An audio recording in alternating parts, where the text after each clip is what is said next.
Hello, welcome to this tutorial video talking about different ways that you can strengthen up around the wrist and forearm area.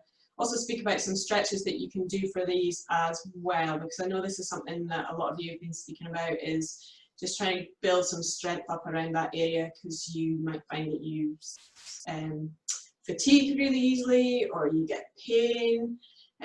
Obviously, if it's pain that's untoward, you want to get that checked out by a GP, but I'll just discuss ways that you can add a little bit of strength to the wrist and forearm area. So I have a little bit of a table here as well, but I'll use that later. So there's different stretches and things like that that you might want to do to warm up. So you can clasp the hands together and then rotate around the wrists this way, going one direction and then the other way.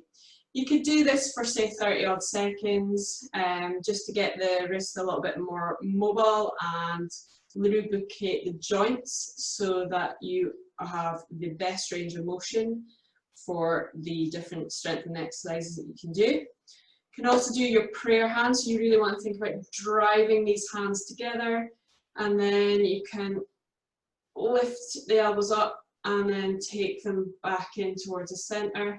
Again, just stretching out through the forearm and the wrists here.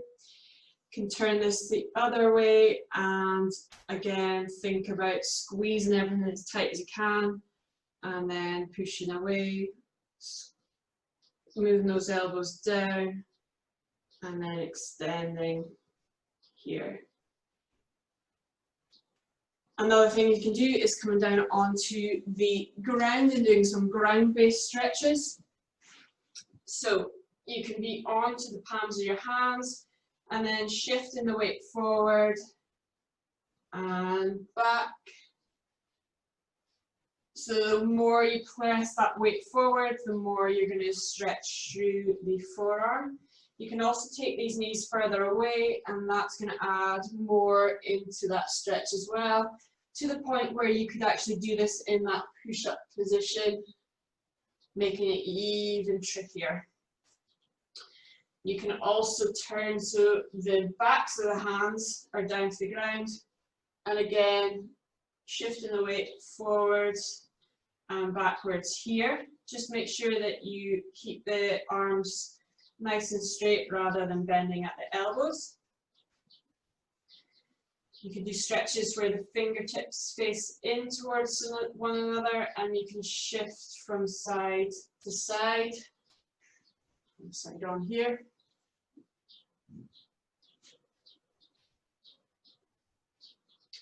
You can also do that on the backs of the hands, and you'll get more of a stretch with this. Again, just shifting your weight side to side.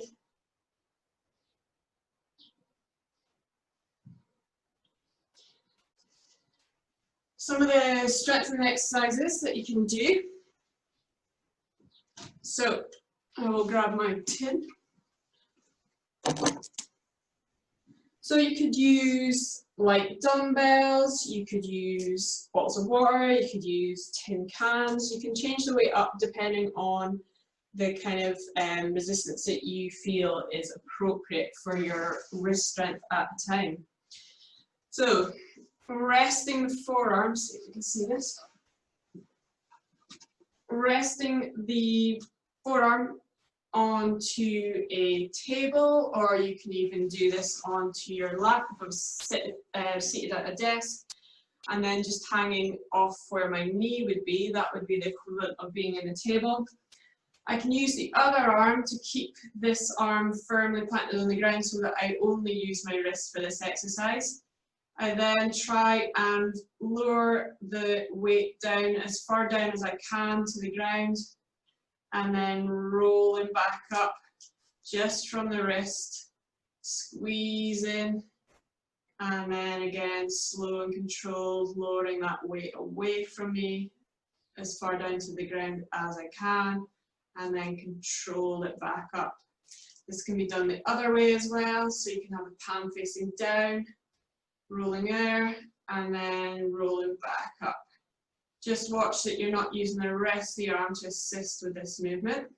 I look very serious when I'm doing this. I'm obviously concentrating hard. So that is different wrist strengthening that you can do. So these are the wrist curls here. And as I say, that can be done with you seated position and then resting the arm on the leg, and the weight is just in your hand as your hand is hanging over the knee there. Can also do some strengthening around the wrist by, you could get a tennis ball or your dog's squeezy toy.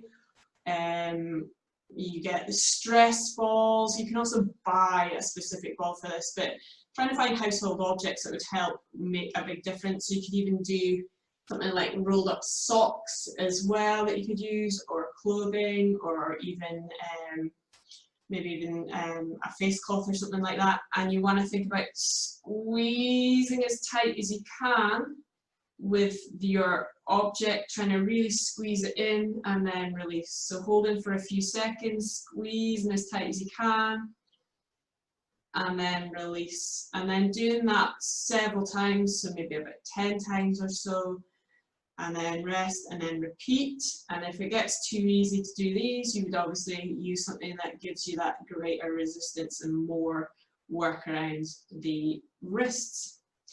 Another exercise that you can do for your wrists and your fingers is to wrap a normal just rubber band around them, and then think about opening up as wide as you can and then closing together, opening up as wide as you can with that rubber band. And obviously you get different thicknesses of rubber bands. Again, you can also buy a specific grip tool for that, where it just wraps around each of your fingers and then you open out, close, open out, and that just offers different resistance for you.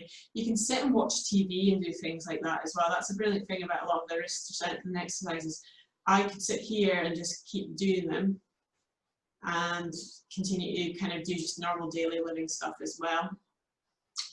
Another exercise that, strengthening or stretch that I forgot to say as well is that you could do a steeple prayer stretch. So we've got the prayer stretch here, and you can have the hands squeezing as tight together as you can, but you can also do this same stretch with your fingers and thumb as wide out as you can, so really stretching it out here. And then I'm just trying to pull the palms away and then take them back in. Pull the palms away without trying to use my elbows. So see how I was trying to use elbows there? I'm just trying to pull my palms away from each other and then take it back in. Pull my palms away together, keeping the thumbs and the fingers together, and then come back in. Releasing the palms away, coming back in.